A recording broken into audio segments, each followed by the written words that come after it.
সাধারণ গুণিতককে লসাগু বলে। এখন লসাগু বের করব কি করে, সেটার জন্য আমাদের যেটা করতে হবে, সাহেব আর হচ্ছে কি বলে, তোমার নাম কি বাবা? অর্ণব, দুইজনই খেয়াল করো।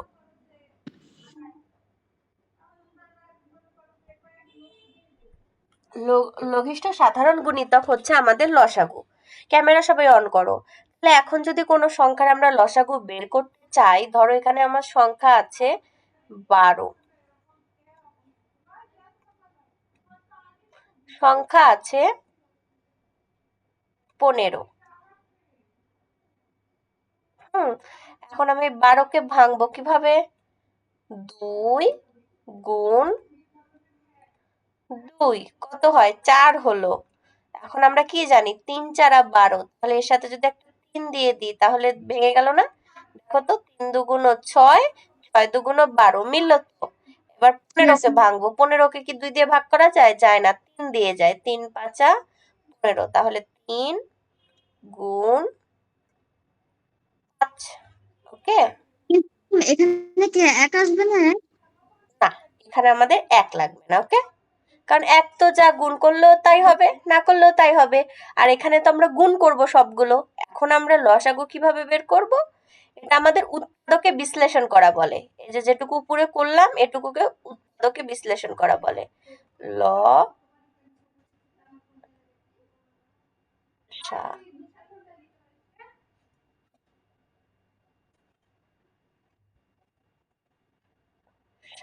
গু।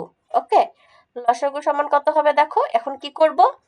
এখানে যেটা কমন আছে সেটাও লিখবো, যেটা কমন নেই সেটাও লিখবো। দেখো এখানে 2 আছে, এখানে 2 নেই, সেজন্য এখানে 2 লিখলাম একটা। এখানে কয়টা 2 আছে? 2টা।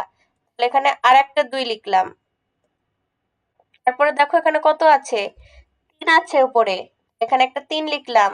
নিচেও একটা 3 আছে, 3 লিখলাম। তারপরে দেখো একটা 5 আছে, 5 লিখলাম। এখন গুণ করে যেটা হবে সেটাই লসাগু। দেখো 3 5 15, 15 দুগুণ 30, 30 দুগুণ 60। তাহলে লসাগু কত হলো? 60। আবার গুণ করো, দেখো 2 দুগুণ 4, 3 4 12, 5 12 60। যেদিক থেকে করবে সেভাবেই হবে। তাহলে এটা হচ্ছে আমাদের লসাগু। সাহেব বুঝলে কিভাবে লসাগু করতে হয়? এভাবে যে কোনো সংখ্যা, ধরো আমি আরেকটা সংখ্যা নিব, 4 নিলাম, গুণটা বুঝতে পারলাম না। এই যে লাস্টে যে 8 নিলাম। দেখো আবার খেয়াল করো, 4 নিলাম, 8 নিলাম। এবার 4 কে ভাঙলে কত হয়? 2 গুণ 2। আর 8 কে ভাঙলে কত হয়? 2 গুণ 2 গুণ 2। ম্যাম 2 গুণ 4ও লেখা যেত। 4 লেখা যেত না, কিন্তু 4 কে তো আবার ভাঙা যায়। এখানে আমাদের সেটা করতে হবে যেটা করলে সর্বনিম্ন ভাঙা যাবে, আর ভাঙা যাবে না, সেই পর্যায়ে নিয়ে যেতে হবে। 4 যদি এখানে থাকে তাহলে তো আরেকবার ভাঙা যায়, যায় না? 2 দুগুণ 4। সেই জন্য এখানে আমাদের 4ও রাখা যাবে না, 4 কেও ভেঙে ফেলতে হবে। বুঝতে পারলে? এখন দেখো কত হলো? 2 দুগুণ 4, 4 দুগুণ 8। এবার আমাকে কি বলেছে? লসাগু নির্ণয় করতে হবে। তাহলে লসাগু আমি কি বললাম? 2টার মধ্যে কমনও নেব, যেটা আনকমন সেটাও নিব। এখানেও 2 আছে, এখানেও 2 আছে। ফার্স্টে 2 নিলাম। দেখো এখানেও 2 আছে, এখানেও 2 আছে, 2 নিলাম আবার। তারপরে দেখো এখানে শেষে একটা 2 আছে, 2টাও নিয়ে নিলাম। তাহলে কত থাকলো? 2 দুগুণ 4, 4 দুগুণ 8। বুঝতে পারলে? ইয়েস প্রত্যেকটার ম্যাম। এভাবে। এখানেও দেখো ওপরে 2 ছিল, 2 নিয়েছি। ওপরেও 3 আছে, নিচেও 3 আছে, 3 নিয়েছি। এখানে এক্সট্রা একটা 2 আছে, সেটাও নিয়ে নিয়েছি। আর 5, ওপরেও আছে 5, নিচেও আছে 5, 5 নিয়ে নিয়েছি। কমন আনকমন সব নিতে হবে। উৎপাদকে বিশ্লেষণ করার পর যে যে সংখ্যাগুলো থাকবে সবগুলো নিতে হবে। আগে কমন গুলো নিব, তারপরে যেগুলো আনকমন আছে সেগুলো নিব। বুঝতে পারলে? ওকে ম্যাম। ওকে, এটাই হলো লসাগু। আয়েশার কোনো প্রবলেম? না মিস। অর্ণব বুঝতে পেরেছো? Yes miss. সাহেব?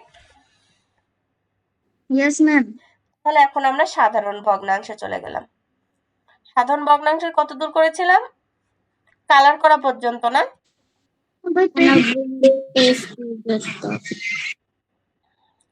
দেখো এখানে বলেছে প্রকৃত ভগ্নাংশ কাকে বলে, অপ্রকৃত ভগ্নাংশ কাকে বলে। কোশ্চেন লিখো, প্রকৃত ভগ্নাংশ কাকে বলে, অপ্রকৃত ভগ্নাংশ কাকে বলে। লিখে এই লাইন দুইটা আন্ডারলাইন করবে, যে হলুদ কালার বক্সের মধ্যে যে দুটো লাইন আছে এই দুটো লাইন আন্ডারলাইন করবে। ওকে,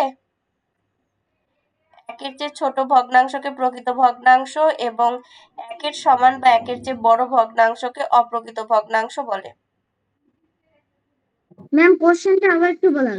প্রকৃত ভগ্নাংশ কাকে বলে, অপ্রকৃত ভগ্নাংশ কাকে বলে। ওকে,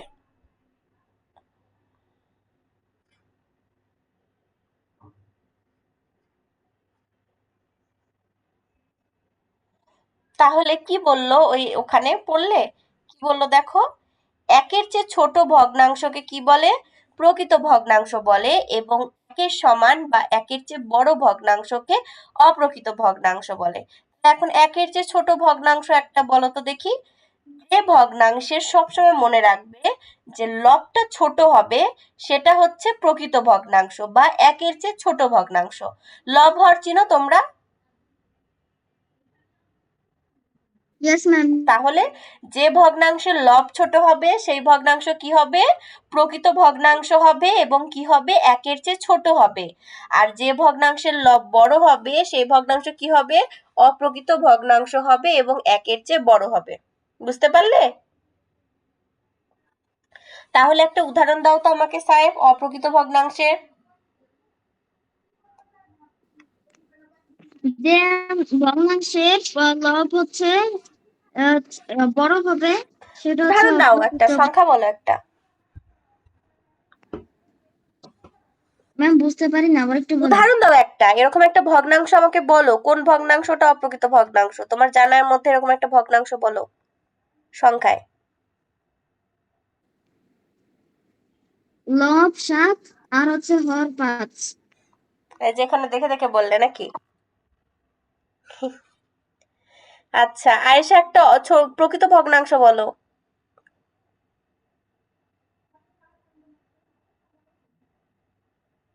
মাইক্রোফোন আনমিউট করো শোনা, বুঝা যাচ্ছে না বাবা। বাই 2। হ্যাঁ বাবা। 1 বাই 2। হ্যাঁ। আচ্ছা অর্ণব, তুমি বলো তুমি কোনটা বলবে, প্রকৃত না অপ্রকৃত? মিস আই উইল প্রকৃত। বলো প্রকৃত ভগ্নাংশ উদাহরণ দাও একটা। মিস প্রকৃত ভগ্নাংশ হচ্ছে মিস 1/2। 1/2 হয়। তারপর তুমি যে কোনো ভগ্নাংশ বলো, কিন্তু লবটা ছোট হতে হবে, হরটা বড় হতে হবে, এরকম যে কোনো ভগ্নাংশ বলো। আচ্ছা মিস লবটা কি আর হরটা? আচ্ছা লবটা কি আর হরটা কি, ধরো এই যে ভগ্নাংশ কেমন হয়, এই যে 1/2 বললে এটাই বলি, এই যে এরকম তো হয় আমাদের ভগ্নাংশ তাই না। ভগ্নাংশের এই উপরে এই যে বাই চিহ্নটার উপরে যেটা থাকে এটাকে বলা হয় লব, এটাকে কি বলা হয়, লব। এবং নিচের দিকে যেটা থাকে সেটাকে বলা হয় হর। বুঝতে পারলে? উপরের সংখ্যাটাকে বলা হয় লব, নিচের সংখ্যাটাকে বলা হয় হর। তাহলে এখানে আমাদের বলেছে যে প্রকৃত ভগ্নাংশ কোনটা, যে ভগ্নাংশের এই লব ছোট হবে সেই ভগ্নাংশটা একের চেয়ে ছোট ভগ্নাংশ হবে এবং প্রকৃত ভগ্নাংশ হবে। তাহলে তুমি আমাকে এরকম একটা ভগ্নাংশ বলো যেটা লবটা হরের থেকে ছোট হবে। ধরো যদি হর হয় 4, তাহলে সেখানে আমাকে লব হতে হবে কত বলো তো, 4 থেকে ছোট কত, 3 হতে পারে, 2 হতে পারে, 1 হতে পারে। আবার যদি হর হয় আমার 5, তাহলে লব কত হতে পারে, 4 হতে পারে, 3 হতে পারে, 2 হতে পারে, 1 হতে পারে। মূল কথা এই হরের থেকে ছোট হতে হবে, তাহলে সেটা হবে প্রকৃত ভগ্নাংশ। কিন্তু ওটা যদি হরের থেকে বড় হয়ে যায়, ধরো 7/5 হয়ে গেল, তখন সেটা হয়ে যাবে অপ্রকৃত ভগ্নাংশ। আমার কথা কি সবাই clear? Arnab clear? Yes miss. এখন প্রত্যেকে 5টা করে প্রকৃত ভগ্নাংশ এবং 5টা করে অপ্রকৃত ভগ্নাংশ খাতায় লিখবে। এই যে 3/4, এটা বলতে কি বোঝায় বলো তো? এটা বলতে বোঝায় পৌনে 1। 3কে যদি 4 দিয়ে ভাগ করো অবশ্যই শূন্য দিয়ে তারপর সামথিং সামথিং আসবে। 1 পয়েন্ট কিছু কি আসবে? তুমি ক্যালকুলেটরে ভাগ করে দেখো। এটা কিন্তু 1-এর থেকে ছোট হবে। আবার কিন্তু আমি যদি দেখো 7 ভাগ 5 লিখি, এটা ক্যালকুলেটরে ভাগ করে দেখো তো কত আসে? অবশ্যই 1-এর পর সামথিং আসবে। তাহলে এই জন্য এটা যদি লব বড় হয় তাহলে সেটা 1-এর থেকে বড় হবে, আর যদি লব ছোট হয় তাহলে সেটা 1-এর থেকে ছোট ভগ্নাংশ হবে এবং প্রকৃত ভগ্নাংশ হবে। বুঝতে পারলে? Yes ma'am. করো, এখন করে ছবি পাঠাও সবাই। মিশ্র ভগ্নাংশটা কি? এখানে একটা পূর্ণ সংখ্যা থাকবে আর সাথে একটা ভগ্নাংশ থাকবে, তখন সেটাকে বলা হয় মিশ্র ভগ্নাংশ। এটা কেন মিশ্র ভগ্নাংশ? দেখো এখানে একটা পূর্ণ সংখ্যা আছে এবং একটা প্রকৃত ভগ্নাংশ আছে, সেই জন্য এটা হচ্ছে মিশ্র ভগ্নাংশ। আর এখানে এই যে 1-এর থেকে বড়, আর এই যে হচ্ছে কি হবে, নিচে লব বড় হবে আর ছোট হবে, তাকে অপ্রকৃত ভগ্নাংশ বলে। আর প্রকৃত ভগ্নাংশ লব ছোট হবে আর বড় হবে। এখানে এগুলো দেওয়া আছে। এরপরে যেটা আমাদের বলছে সেটা হচ্ছে সমতুল ভগ্নাংশ। কি ভগ্নাংশ? সমতুল ভগ্নাংশ। এই যে ভগ্নাংশের গ্রেডের ছবি রং করার পর দেখি 1/2, 2/4, 3/6 এভাবে রং করতে বলেছে। এগুলো রং করার দরকার নাই। এই যে এখানে বলেছে খালি ঘরগুলোতে সঠিক সংখ্যা বসাই। এখানে 1/4 আছে, তাহলে এখানে আমার কত বসানো যেতে পারে? তাহলে এখানে আমাকে কি করতে হবে? অঙ্কটা ক্যালকুলেশন করে বের করতে হবে। এখানে 1/4 আছে, এখানে 2 কত হবে? কেউ বলতে পারবে কত হবে এখানে?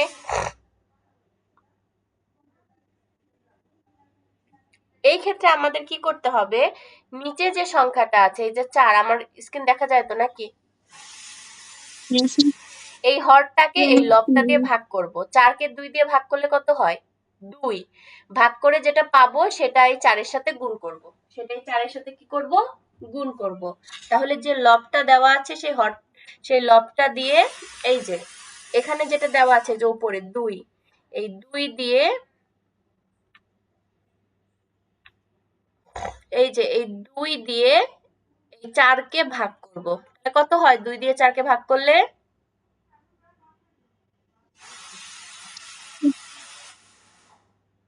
2 দিয়ে 4-কে ভাগ করলে কত হয় স্টুপিডের দল?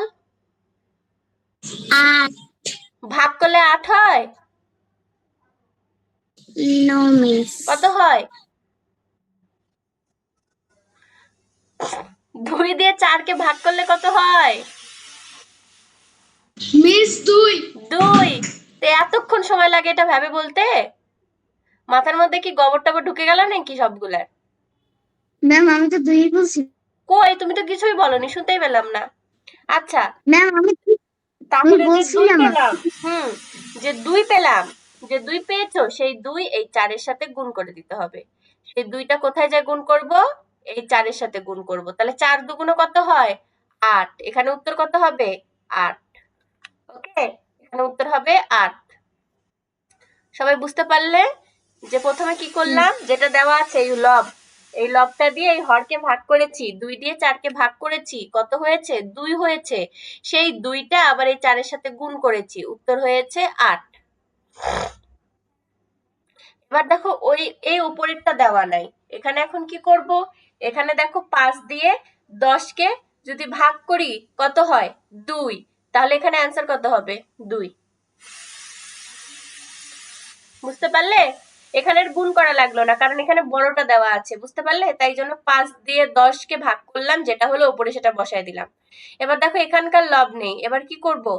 যদি 3 দিয়ে 6-কে ভাগ করি কত হয়? মিস কত যে একবার বলবেন?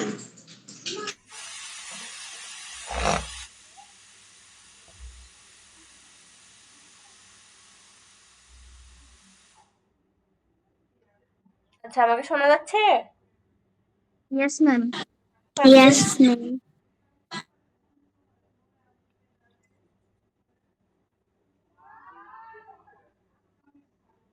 Hello? Yes ma'am. Yes miss.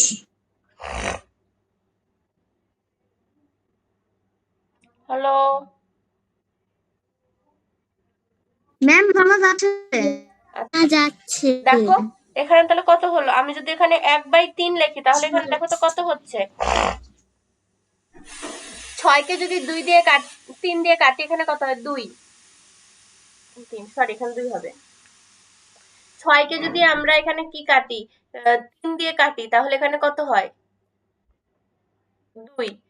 আর এখানে যদি 6কে 3 দিয়ে কাটি তাহলে এখানে 9কে কাটি তাহলে কত হয়, 3। এখানে কত হবে, 2/3 মিললো এটার সাথে। তাহলে এখানে কত দিয়ে ভাগ করতে হবে, 3 দিয়ে। এই 3 দিয়ে 9কে যদি ভাগ করি তাহলে 3 হয়, তাহলে এই 3 দিয়ে আমরা 6কে ভাগ করব। 3 দিয়ে 6কে ভাগ করলে কত হয়, 2। তাহলে আমরা 2 হবে অ্যান্সার। এই 3 দিয়ে এই 6কে ভাগ করব, এই 3 দিয়ে এই 6কে ভাগ করে যেটা পাবো সেটা অ্যান্সার। এবার এখানে দেখো আছে 6/8। এবার এটা কি করে বের করব, এখানে নিচেরটা দেওয়া নেই, তাহলে এখানে কত হবে, 6 দিয়ে 3কে ভাগ করলে কত হয়, 2। এবার এখানে কত হবে, এখানে 8 আছে, তাহলে এখানে দেখো উপরে 6 আছে, এখানে 3 আছে, তাহলে অবশ্যই এখানে কম সংখ্যা হবে। তাহলে এখানে কত হবে, এখানে 8 এর অর্ধেক কত হয়, 4, এখানে হবে 4। এখানে 6 আছে, দেখো 6কে যদি 2 দিয়ে ভাগ করি 3 হয়, তাহলে এখানে দেখো 4কে যদি 2 দিয়ে ভাগ করি 8 হয়, মিলে গেল না, মিলে গেছে। ইয়েস ম্যাম এখন যেগুলো আমি সলিউশন করে দিলাম সবাই খাতায় একটু লিখে নাও। দিয়েছি হুম, আচ্ছা আজকে কোয়েশ্চেন ধরবো তোমাদেরকে, একটু শুরু করবো না, আগে দেখবো যে তোমাদের পড়া কত দূর। ওকে, আচ্ছা ফার্স্টে অর্ণব, কয়টি গ্রহ এবং গ্রহগুলোর নাম বলো। কয়টি গ্রহ আছে এবং সেই গ্রহগুলোর নাম বলো। মিস মিস গ্রহ আছে মিস গ্রহ আছে 9টি। বৃহস্পতি, শুক্র, শনি, 9টি কিন্তু আমরা ওর কাছ থেকে মিলাই নিব, ঠিক আছে সাই পয়সা। ওকে। বলো, হাতে গুনে গুনে বলো, 9টাই কিন্তু বলতে হবে। বৃহস্পতি, শুক্র, শনি, মঙ্গল, ইউরেনাস, নেপচুন, পৃথিবী, চাঁদ, চাঁদ গ্রহ, সূর্য। সূর্য গ্রহ, সূর্য তো গ্রহ হয় না, এটা তো নক্ষত্র। হ্যাঁ সূর্য হচ্ছে একটা নক্ষত্র এবং চাঁদ হচ্ছে একটা উপগ্রহ, ঠিক আছে, সূর্য নক্ষত্র আর চাঁদ হচ্ছে উপগ্রহ। আর আমাদের হচ্ছে গ্রহ কয়টি, 8টি। গ্রহ কয়টি, 8টি। আচ্ছা এরপর সাহেব বলো গ্রহগুলোর নাম কয়টি এবং কি কি। ম্যাম গ্রহ মোট 9টি, যথা 9টি, আহ, 9টি কোথায় পাচ্ছো, আরেকটা বই তো মিস দিচ্ছে। 8টি। ম্যাম 8টি কিন্তু 8টি হচ্ছে আমরা ধরি, কিন্তু আরেকটা গ্রহ আছে নাম প্লুটো, ওইটাকে সবসময় ধরা হয় না আচ্ছা থাকে, ওটা এই জন্য ধরা ওইটা হয় আছে। না যখন, তখন আমরা বলবো না, ওকে। Okay ma'am.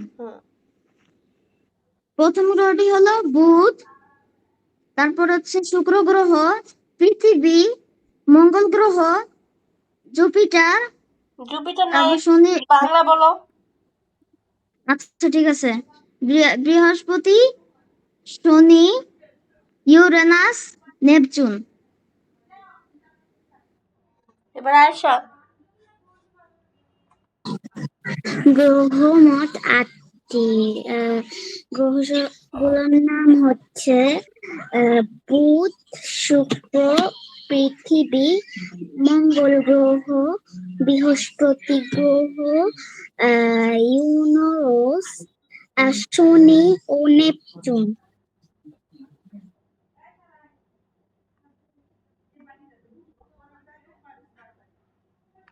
আচ্ছা তারপরে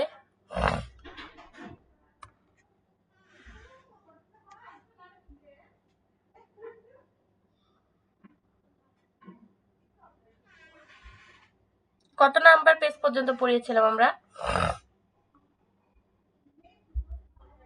ম্যাম 90। 91 92 পড়ার মতো তেমন কিছু নেই, ঠিক আছে? তাহলে আমরা 93 চলে গেলাম। মিস আপনি তো 92 পর্যন্ত পড়িয়েছিলেন। ওই দুটো পেজে তেমন কিছু নেই পড়ার, সেই জন্য আমি 93 পেজে চলে আসলাম। ওকে, এই একটা পেজে আজকে পড়াবো। কি বলেছে দেখো, আমরা জেনেছি সৌরজগতের কেন্দ্রে সূর্য অবস্থান করে। তাহলে সূর্য কোথায় অবস্থান করে? সৌরজগতের কেন্দ্রে। ওকে, সূর্যকে কেন্দ্র করে 8টি গ্রহ এবং এদের উপগ্রহ আবর্তিত হয়। সূর্যকে কেন্দ্র করে কয়টি গ্রহ? 8টি গ্রহ এবং এদের উপগ্রহগুলো আবর্তিত হয়। এসো সৌরজগৎ গ্রহগুলোর বৈশিষ্ট্যগুলো জেনে নিব। প্রথমে কি আছে দেখো, বুধ। বুধ কি? বুধ হচ্ছে সূর্যের সবচেয়ে কাছের গ্রহ। তাহলে সূর্যের সবচেয়ে কাছের গ্রহের নাম কি? বুধ। সৌরজগতের সবচেয়ে ছোট গ্রহ হলো বুধ। তাহলে সৌরজগতের সবচেয়ে ছোট গ্রহ কোনটি? বুধ। ঠিক আছে, এর কোনো উপগ্রহ নেই। বুধের কোনো উপগ্রহ নেই। এর পৃষ্ঠে রয়েছে পাথর, গর্ত, সমতল ভূমি। এর পৃষ্ঠে কি কি রয়েছে? পাথর, গর্ত, সমতল ভূমি। মাত্র 88 দিনে এইটি সূর্যের চারপাশে একবার ঘুরে আসে। আমি কিন্তু এখানকার প্রত্যেকটা ছোট ছোট যে লাইনগুলো আন্ডারলাইন করলাম, প্রত্যেকটা লাইন থেকে কোয়েশ্চেন ধরবো। ওকে, তারপরে যেটা আছে দেখো, শুক্র গ্রহ। শুক্র আকার এবং গঠন পৃথিবীর অনুরূপ। শুক্রের আকার এবং গঠন কার অনুরূপ? পৃথিবীর অনুরূপ, কিন্তু এর পরিবেশ একদম ভিন্ন। খুবই ভারী এবং ঘন বায়ুমণ্ডল থাকার কারণে গ্রহটি তাপ ধরে রাখে। তাহলে গ্রহটা কেমন? খুব ভারী এবং কি ঘন হওয়ায় বায়ুমণ্ডলে থাকার কারণে গ্রহটি তাপ ধরে রাখে। সৌরজগতের এই গ্রহের তাপমাত্রা সবচেয়ে বেশি। তাহলে কোন গ্রহের তাপমাত্রা সবচেয়ে বেশি? এই শুক্র গ্রহে। এর কোনো উপগ্রহ নেই। শুক্র গ্রহকে শুকতারা বা সন্ধ্যা তারা বলা হয়। শুক্র গ্রহকে কি বলা হয়? শুকতারা বা সন্ধ্যা তারা বলা হয়। তারপরে কি, সকালে শুকতারা, আচ্ছা আমি এখানে আন্ডারলাইনটা মুছে দিলাম, হ্যাঁ আমি দেখতে পাচ্ছি না সেই জন্য। সকালে শুকতারা পূর্ব আকাশে দেখা যায়। সকালের দিকে, একদম সকালের দিকে আকাশের দিকে তাকালে দেখতে পাবে যে চাঁদের মতো একটা কিছু দেখা যাচ্ছে, ওটাই হচ্ছে শুকতারা বা ওই শুক্র। আমি সকালবেলা আর হচ্ছে সন্ধ্যাবেলা আমি আকাশে মানে একটা উজ্জ্বল বুড়ি একটা তারার মতো দেখতে তারার মতো না, এটা কিছু চাঁদের মতো আকৃতি হয়। একে কিন্তু ওটা মানে তারার মতো ঝলমল করে না, কিন্তু তাও মানে আলো আসে। একে বলি ভোরের তারা। আবার সন্ধ্যায় এটি পশ্চিম আকাশে থাকে, তখন একে বলি সন্ধ্যা তারা। পৃথিবী একমাত্র গ্রহ যেখানে কি আছে? তরল পানি আছে। প্রত্যেকটা লাইন আন্ডারলাইন করো, ওই জন্য আমি আর আন্ডারলাইন করছি না। এই পরিবেশে জীবনে বসবাসের উপযোগী। এখানে একমাত্র উপগ্রহ হলো চাঁদ। তাহলে একমাত্র উপগ্রহ পৃথিবীর কে? চাঁদ। পৃথিবী 365 দিনে একবার সূর্যের চারপাশে ঘুরে। তাহলে পৃথিবী কত দিনে সূর্যের চারপাশে একবার ঘুরে? 365 দিনে। এই সময়কে আমরা বলি 1 বছর। এবার মঙ্গল পৃষ্ঠ কমলান্ড লাল বলে মঙ্গল গ্রহকে লাল গ্রহ হিসেবে নামকরণ করা হয়েছে। তাহলে মঙ্গল গ্রহকে কি গ্রহ বলা হয়? লাল গ্রহ। অত্যন্ত ঠান্ডা এই গ্রহের পৃষ্ঠ দেখতে অনেকটা মরুভূমির মতো। এটা দেখতে কেমন? মরুভূমির মতো। মঙ্গল গ্রহে 687 দিনে একবার সূর্যের চারপাশে ঘুরে আসে। মঙ্গলের বায়ুমণ্ডল খুব পাতলা। মঙ্গলের পৃষ্ঠের নিচে বরফ আছে। এই গ্রহের 2টি ছোট উপগ্রহ রয়েছে। এরপর কি? বৃহস্পতি। আমাদের সৌরজগতের সবচেয়ে বড় গ্রহ হচ্ছে বৃহস্পতি। তাহলে সৌরজগতের সবচেয়ে বড় গ্রহের নাম কি? বৃহস্পতি। বৃহস্পতি গত কয়েক শত বছর যাবৎ সবসময় একটি সুবিশাল ঝড় ঘূর্ণায়মান রয়েছে। এই গ্রহে 95টি উপগ্রহ আছে। তাহলে বৃহস্পতি গ্রহের কয়টি উপগ্রহ রয়েছে? 95টি উপগ্রহ রয়েছে।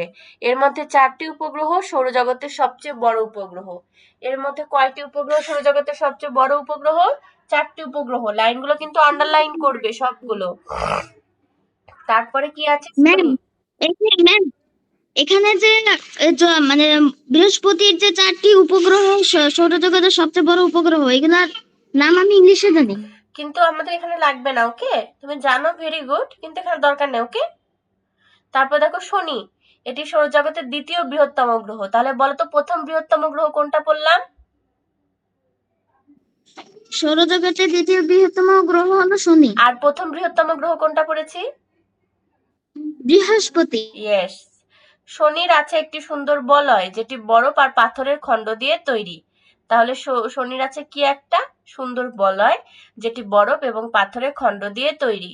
এর 146টি উপগ্রহ রয়েছে। এর কয়টি উপগ্রহ রয়েছে? 146টি। তাহলে তোমাদের এতটুকুই পড়া থাকবে। এই পেজটাই সুন্দর করে মুখস্থ করবে। আমি কিন্তু প্রত্যেককে এখান থেকে যত ছোট ছোট প্রশ্ন আছে সবগুলা কিন্তু ধরবো, okay? Okay ma'am. Okay miss. এটা ক্লিয়ার করে পড়ে ফেলো।